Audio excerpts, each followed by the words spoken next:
बिस्मिल्लाहिर्रहमानिर्रहीम। अस्सलाम वालेकुम। कुछ मज़ीद इन्फॉर्मेशन आपके साथ शेयर करते हैं हज 2024 के हवाले से। इससे पहले अगर आपने हमारा चैनल सब्सक्राइब नहीं किया तो प्लीज़ सब्सक्राइब कर लीजिए और बेल आइकन प्रेस कर दीजिए ताकि आपको मालूमात तक रसाई मिलती रहे। बहुत शुक्रिया। अब चलते हैं तफसीलात की तरफ। जी, एक अच्छी ख़बर ये है कि जो हज दरख्वास्तें जमा कराने की आखिरी तारीख़ थी 12 दिसंबर, उसमें तोसी कर दी गई है। और अब चूँकि दरख्वास्तें बहुत कम जमा हुई हैं और एक्सपेक्टेशन से कम जमा हुई हैं, इसलिए अब जो नई तारीख़ मुकर्रर की गई है वो है 22 दिसंबर 2023। अब हुज्जाज कराम जो हैं वो 22 दिसंबर 2023 यानी 22 दिसंबर 2023 तक एप्लीकेशंस जमा करवा सकते हैं। ये फ़ैसला सेनेट की कायमा कमेटी में किया गया, जिसका इजलास गुज़श्ता रोज़ मुनक्किद हुआ। निगरान विफाकी वज़ीर मजहबी अमूर अनीक अहमद साहब ने कायमा कमेटी को बताया कि दरख्वास्तें कम जमा होने की सूरत में 10 दिन की तोसी कर दी गई है ताकि जो लोग रह गए हैं वो भी अपनी एप्लीकेशन सबमिट करा सकें। जी, हुकूमत ने थोड़ी रिलैक्सेशन दी है उन हुज्जाज कराम के लिए, आज़मीन हज के लिए कि जो कि ओवरसीज़ हैं और पाकिस्तान से बाहर हैं। उन्होंने स्पॉन्सरशिप हज स्कीम के लिए अप्लाई कर रखा है, वो भी 22 तारीख तक अपनी एप्लीकेशन भिजवा सकते हैं। जी, कुछ ये भी शिकायत आ रही है कि कुछ आज़मीन हज का कहना है कि हमें वज़ारत की तरफ से मैसेज वसूल नहीं हुआ कि उन्हें दरख्वास्त मिल गई है। अगर आपकी दरख्वास्त उन तक पहुंच गई है तो आपको इस तरह का मैसेज वसूल हो जाएगा, और अगर नहीं हुआ तो आप खुद उनकी वेबसाइट पर जाकर अपना स्टेटस चेक कर सकते हैं।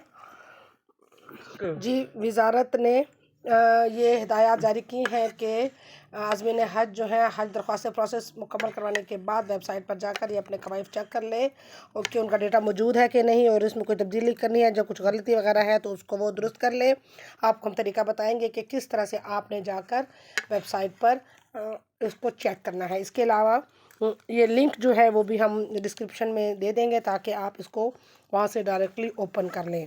हम आपको अपडेट ये भी करते हैं कि आज 11 दिसंबर तक कितनी एप्लीकेशंस जो हैं वो सबमिट हो गई हैं। आज 11 दिसंबर 2023 तक 41,400 एप्लीकेशन टोटली सबमिट हो गए, जिसमें स्पॉन्सरशिप हज स्कीम और रेगुलर हज स्कीम की एप्लीकेशन शामिल हैं। टोटल जो सबमिट करवानी है, टोटल जो कोटा है वो 89,000 का है, जो कि सरकारी हज स्कीम के तहत है, और प्राइवेट हज स्कीम के तहत भी इतना ही कोटा है, जिनमें से प्राइवेट में से भी 50% कोटा जो है वो स्पॉन्सरशिप हज स्कीम के लिए मुख्तस है। और अगर आपको वज़ारत की तरफ से नहीं भी मिला है मैसेज तो भी इससे कोई फ़र्क नहीं पड़ता। अगर यहाँ पे एप्लीकेशन मौजूद नहीं है तब जाकर आप यकीनी तौर पर जल्दी ही बैंक में रब्ता करें और अपने स्टेटस को अपडेट करवाएं। आप जाएं गूगल सर्च पर और यहाँ आपने सर्च करना है APPLICATION application INQUIRY.HAJINFO.ORG। जी, आपके पास ये स्टेटस आ जाएगा, हज एप्लीकेशन स्टेटस।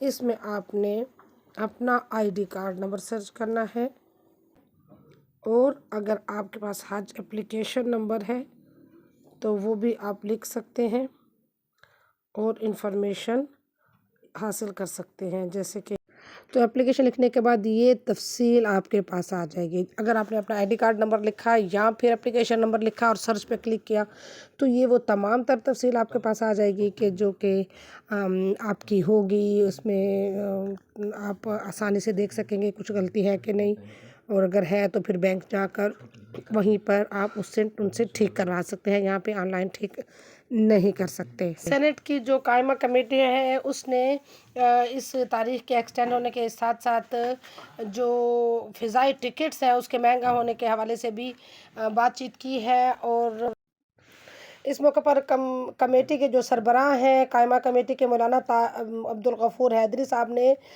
کہا کہ قومی ایئر لائن PIA اپنی منمانی کرتی ہے۔ پاکستان کے پڑوسی ممالک انڈیا، ایران اور دوسرے ممالک میں شہریوں کو حج کے موقع پر سبسڈی دی جاتی ہے، اور پاکستان حکومت اگر سبسڈی نہیں دیتی تو فضائی ٹکٹ مارکیٹ ریٹ پر دیے جائیں، کیونکہ ان کا یہ کہنا تھا کہ جب حج کا موقع آتا ہے تو فضائی ٹکٹ میں مہنگے کر دیے جاتے ہیں جو کہ عام حالات میں سستے ہوتے ہیں، اور یہ بہت حیران کن بات ہے نسبتاً یہ کہ اس کو سستا کیا جائے اور زیادہ سے زیادہ لوگوں کو مواقع فراہم ہو سکے، لیکن یہ مہنگا کر دیا جاتا ہے اور اس روایت کو تبدیل ہونا چاہیے۔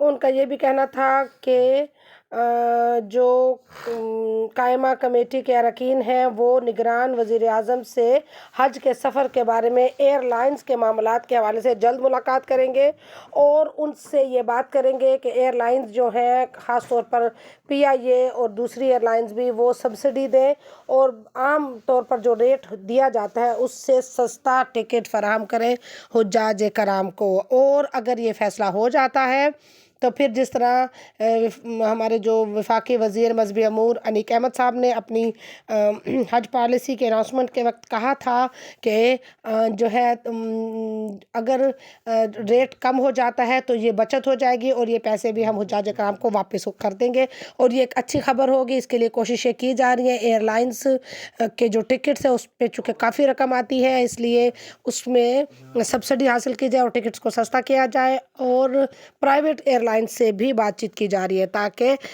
یہ جو ٹکٹ سستا ہو جائے اور رقم جو ہے وہ حجاج کرام کو واپس کر دی جائے۔ بہرحال جو حجاج کرام نے اپلیکیشن سبمٹ کروا دی ہیں وہ اپنی تیاری کا آغاز کر دیں، اور جس طرح ہم نے اپنی پچھلی ویڈیو میں کہا تھا کہ آپ اپنے لیے ایک سمارٹ فون لے لیں اور اس پہ پریکٹس کریں، کیونکہ حج ڈیجیٹلائزڈ ہو گیا ہے، آپ کو بہت سہولت رہے گی۔ آپ جو ہے وہ اب ایک ایپ بھی جاری کی جا رہی ہے جس کے ساتھ آپ کو ہیلپ رہے گی۔ آپ کے پاس اگر نیٹ نہیں بھی ہوگا، انٹرنیٹ کی سہولت نہیں ہوگی، تب بھی یہ ایپ کام کرے گی، اور اس کے علاوہ آپ کو ایک سم دی جائے گی، وہ بھی آپ کو فون کرنے اور سننے کی سہولت کے ساتھ ساتھ انٹرنیٹ کی بھی سہولت فراہم کرے گی۔ تو ان تمام جو سہولتیں ہیں اس کے لیے آپ کے پاس سمارٹ فون ہونا، ٹچ فون ہونا ضروری ہے، لہٰذا آپ کوشش کریں جہاں باقی تیاریاں کر رہے ہیں وہاں پہ ایک سمارٹ فون لے لیں اور جو سیکھنے کی پوزیشن میں ہے وہ اس کا استعمال سیکھ لیں۔ اس کے بعد اب 22 دسمبر کے بعد بائیو میٹرک کا سلسلہ شروع ہو جائے گا، اور اس کے بعد پاسپورٹ جمع کروانے کا مرحلہ آ جائے گا۔ جی آپ ہمارے ساتھ رہیے، ہم آپ کو گاہے بگاہے معلومات فراہم کرتے رہتے ہیں۔ دعاؤں میں یاد رکھیے۔ اللہ حافظ و ناصر۔